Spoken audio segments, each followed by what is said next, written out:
Welcome back guys. Channel को checkout कीजिए and subscribe. पहली ऐसे वीडियो पाने के लिए थैंक यू सो मच। इस वीडियो में हम लोग 10 से 20 लाइक का एम रखते हैं अभी के लिए। डे 89। तो पूरा जो सिटी जो है वो पूरी खाली हो चुकी है। जो भी इस सिटी में बचे हुए हैं वो लोग साइलेंटली चलते हैं। एक्चुअली जिस टाइप का एक्टिविटी उन्हें करना होता है वो चुपके से ही करते हैं, बिल्कुल कोई जैसे आवाज़ ना हो। तो एक फैमिली को दिखाया जाता है जो कि एक दुकान से मेडिसिन एंड जो भी इनको रिसोर्सेज चाहिए होती है वो सब उठा लेते हैं बिना पैसे दिए। इस फैमिली में टोटल 5 मेंबर होते हैं। इनका नाम होता है ली, एविलिन, रीजन, मार्कस एंड बियान। फैमिली का छोटा लड़का जो है उसे एक खिलौने वाला रॉकेट पसंद आता है, लेकिन उसके डैड कहते हैं कि इस चीज़ को हम लोग नहीं ले सकते क्योंकि ये आवाज़ करता है। वहीं पे ही उस खिलौने को छोड़ देते हैं, लेकिन उसकी बड़ी बहन जो है उस खिलौने को लेके अपने छोटे भाई को दे देती है। उसके अंदर बैटरी तो होती नहीं है, तो ये छोटा लड़का जो है वो बैटरी भी ले जाता है अपने साथ। ये लोग जिस जंगल के रास्ते में चलते हैं नीचे जो है वो से रेत बिछी हुई थी ताकि चलते टाइम जो है कोई आवाज़ ना हो। सूखे लकड़ी या फिर सूखे पत्ते में जब वो इंसान का पैर या फिर कोई जानवर का पैर गिरता है तो या फिर पड़ता है तो आवाज़ थोड़ी सी आती है, लेकिन उतना भी आवाज़ नहीं आना चाहिए इनके हिसाब से।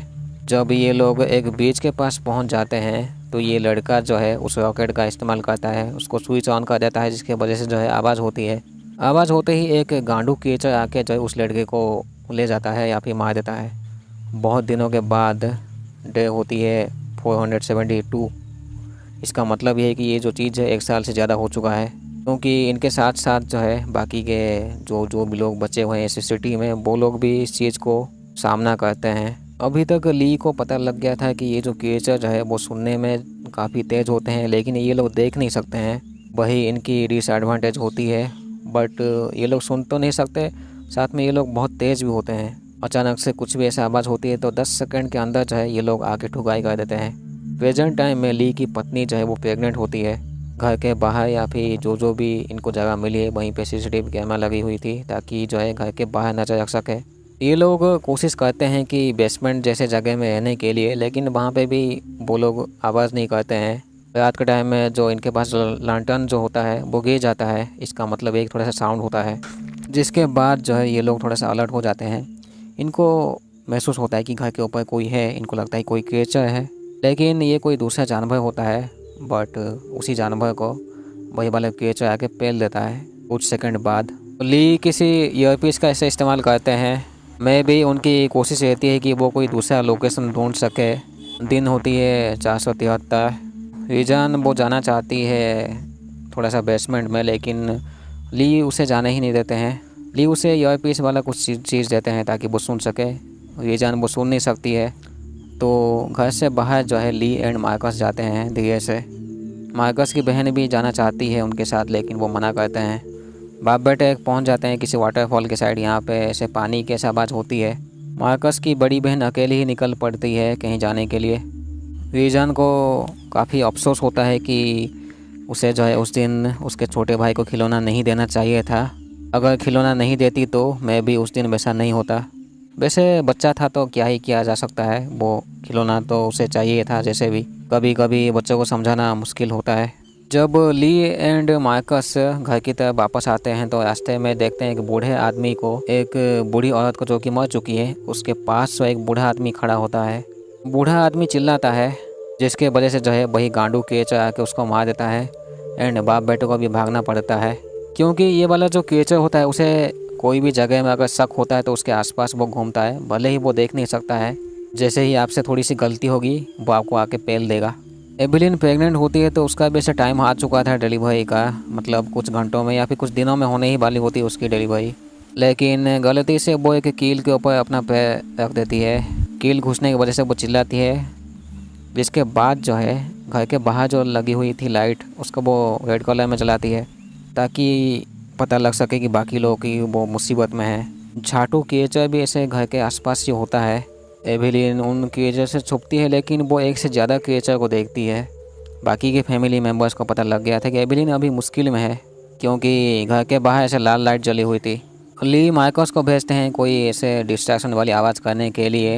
एविलिन दूसरे घर में पहुंच जाती है, बाथ टब में छुप जाती है। क्रिएचर भी उसके आसपास ही होता है, लेकिन मार्कस जो है बाहर पटाखे फोड़ता है, जिसकी वजह से जो है ये क्रिएचर डिस्ट्रैक्ट हो जाता है। थोड़ी देर बाद ली पहुंच जाते हैं एबिलिन के पास, जो कि एक बच्चे को जन्म दी थी। ये लड़का होता है ये बच्चा रोता तो है, लेकिन उसे एक बॉक्स में ये लोग रख देते हैं ताकि उसके रोने की आवाज़ जो है बाहर ना आए। लेकिन बाहर वो रीजन होती है, उसके पीछे वो क्रिएचर उसे मैं भी हंट करने ही वाला होता है। लेकिन वो जो ईयरपीस उसने इस्तेमाल किया है उससे वो वेव निकलती है, जिसके वजह से वो झाटू क्रिएचर भाग जाता है। तो साउंड वेव से मैं भी उसे तकलीफ़ होती है। थोड़ी देर बाद दोनों भाई बहन मिलते हैं, मार्कस एंड रीजन। जहाँ पे एबिलिन होती है वहाँ पे वो जो कमरा पानी से भरा था, हो सकता है कि जब क्रिएचर आया था यहाँ पे तो कोई पाइप को तोड़ दिया होगा। ली अपने दोनों बच्चों को ढूंढने के लिए बाहर चले जाते हैं। दोनों भाई बहन एक बड़े से धान रखने वाली एक जगह में होते हैं, लेकिन मार्कस गिर जाता है, जिसके बाद रीजन भी गिर जाती है। आवाज़ की वजह से वो झाटू क्रिएचर भी चला आता है। थोड़ी देर बाद जैसे तैसे दोनों अपने आप को बचा के डैड से मिलते हैं, लेकिन वो क्रिएचर जो है इनके आसपास से घूम रहा था। इनको कोई रास्ता दिखता नहीं है यहाँ से जाने का, तो डैड जो है अपने आप को सेक्रीफाइस कर लेते हैं इन दोनों बच्चों को बचाने के लिए। दोनों भाई बहन घर में चले आते हैं। रीजन फर्स्ट टाइम जब वो बेसमेंट में चली जाती है एंड वहाँ पे देखती है डैड के सभी प्लान्स। रीजन जब वो बेसमेंट में होती है वहाँ पे भी वो क्रिएचर आ चुका था, लेकिन रीजन को पता लग गया था कि किसी साउंड वेव से जो उसे तकलीफ़ दिया जा सकता है। वो इस्तेमाल भी करती है, जिसके वजह से वो क्रिएचर पागल हो जाता है। इनके पास गन भी होती है तो वो गन से इसको मार देते हैं। गोली चलने की वजह से जो है आवाज़ होती है, जिसके वजह से जो है बाकी क्रिएचर भी अलर्ट हो जाते हैं। रीजन को पता लग गया था उसकी कमज़ोरी क्या है इन क्रिएचर्स की। तो यहीं पे ये पार्ट 1 ख़त्म होती है। पार्ट 2 डे 1 में होता क्या है कि सब कुछ नॉर्मल होता है। तो यहाँ पे एक दूसरी फैमिली होती है, एमेट की फैमिली। बेसबॉल मैच को ये लोग देख रहे थे, लेकिन अचानक से आसमान में जो है इनको एक एलियन वाली स्पेसशिप दिखाई देती है थोड़ी सी, जिसके बाद पूरे सिटी में जो अफरा तफरी मच जाती है। लोग इधर उधर भागने लग जाते हैं। एलियन या फिर क्रिएचर जो है इस सिटी में अभी एंट्री मार चुके थे। जो भी आवाज़ करता है उनकी एक एक करके ठुकाई कर देता है ये क्रिएचर। ये फैमिली अलग हो जाती है। तो एबिलियन की गाड़ी जो है वो क्रैश हो जाती है क्रिएचर के वजह से। लेकिन सब लोग मिलते हैं थोड़ी देर बाद। सब लोग एक दुकान में जाकर छुप जाते हैं।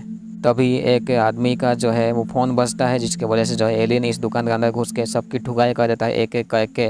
तो ये होती है थोड़ी सी पास्ट। तो प्रेजेंट टाइम डे 474।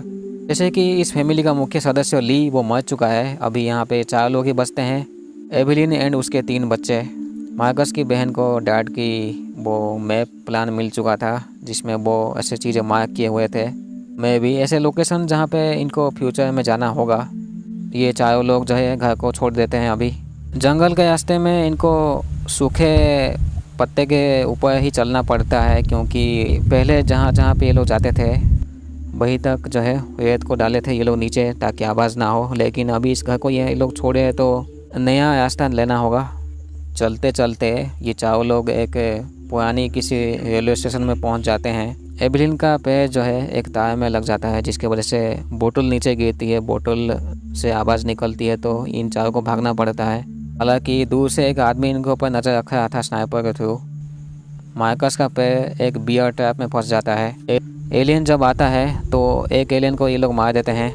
यहाँ से जब ये लोग भागते हैं तो एक आदमी से इनकी मुलाकात हो जाती है। सब लोग जो है उस आदमी के ठिकाने में भाग जाते हैं। ये आदमी कहता है कि यहाँ पे रिसोर्सेस कम है तो तुम लोगों को यहाँ से निकलना पड़ेगा।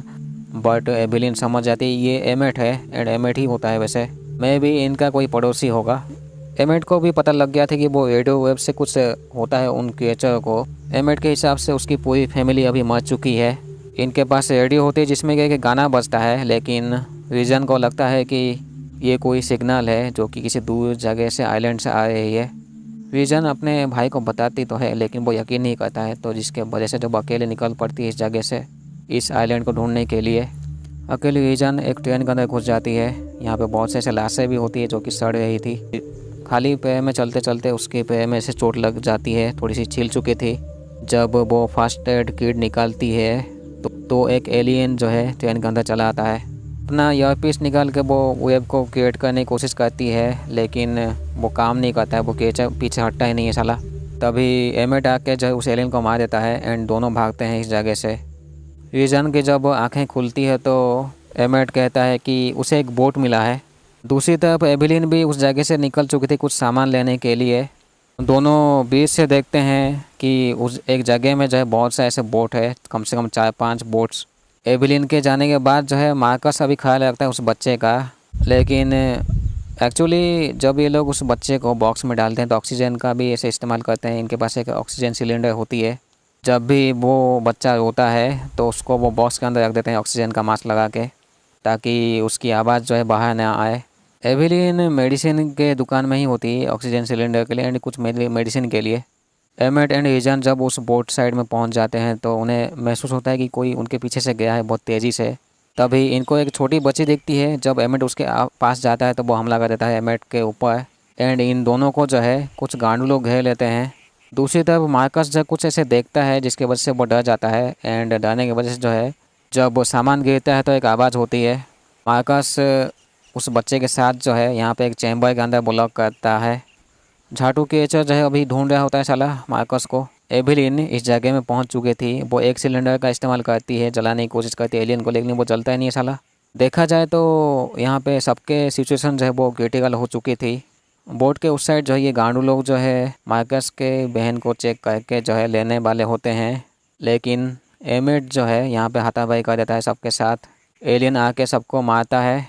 अभी के लिए एमेट एंड रीजन बच जाते हैं। थोड़ी दूर में जो है ये लोग एक जगह देखते हैं जहाँ पे अच्छे लोग होते हैं। एमेट मिलता है एक काले आदमी से जो कि कहता है ये जगह बिल्कुल सेफ़ है।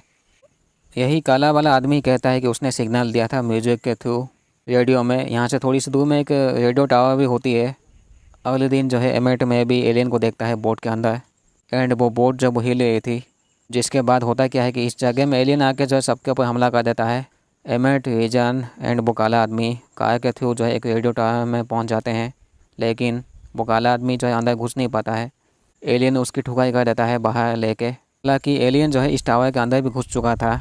जैसे कि ये एक रेडियो टावर होती है तो विजन इसके थ्रू जो है वो बहुत से ऐसे वेव को क्रिएट कर सकती है, साउंड वेव को या फिर रेडियो वेव को, लेकिन उसके लिए उस रूम तक पहुंचना पड़ेगा विजन को। जैसे तैसे विजन उस रूम के अंदर पहुंच के जो है साउंड वेव को क्रिएट करती है एंड एलियन को मार देते हैं ये लोग। हालांकि एमेट जख्मी होता है। दूसरी तरफ जो है एवी भी जख्मी होती है, वो भी ऐसे सामना की थी उन झाटू एलियन का। तो यहीं पे ये कहानी ख़त्म होती है, जिसमें कि पार्ट 1 एंड पार्ट 2 फिल्म को मैंने मिला दिया था एक साथ ही ताकि टाइम ज़्यादा वेस्ट ना हो। तो थैंक यू सो मच। तो डेफिनेटली होता क्या है कि एक झाटू केचर जो है वो आ चुका है इस दुनिया में, जो कि देख नहीं सकता है, लेकिन उसकी सुनने की शक्ति इतनी तेज़ होती है कि कोई इंसान पहाड़ी में आएगा तो वो साला आके पेल देगा।